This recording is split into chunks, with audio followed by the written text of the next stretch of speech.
Assalamualaikum warahmatullahi wabarakatuh. Perkenalkan, nama saya Muhammad Rizal dengan NIM 230111249 dengan nomor absen 28. Di sini saya akan menjawab beberapa pertanyaan yang diberikan oleh Bapak Dr. Zulkarnain untuk memenuhi tugas UTS saya. Pertanyaan yang pertama ialah, apa pentingnya kita mempelajari birokrasi dan governansi publik? Dengan mempelajari birokrasi dan governansi publik, kita dapat mengetahui bagaimana cara pemerintah itu bekerja, memahami pemerintahan itu sendiri, serta memahami partisipasi publik.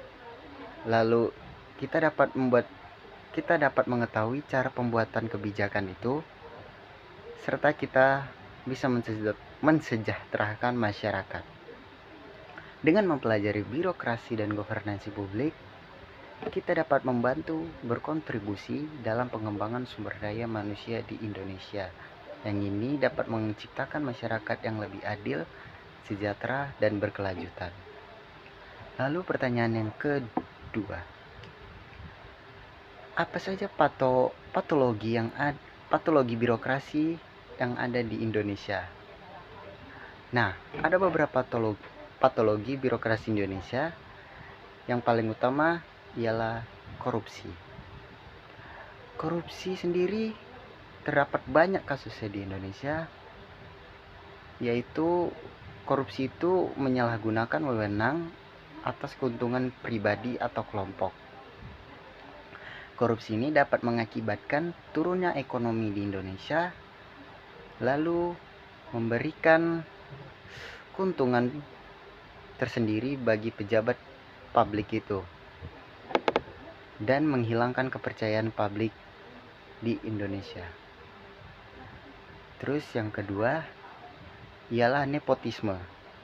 Nepotisme ini ialah penyalahgunaan wewenang atau kekuasaan untuk menempatkan keluarga anggotanya atau temannya ke dalam instansi pemerintahan.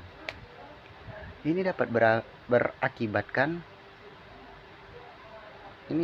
berdampak pada beberapa pegawai yang tidak kompeten untuk diletakkan di instansi pemerintahan, serta membuang pegawai-pegawai yang kompeten di bidangnya.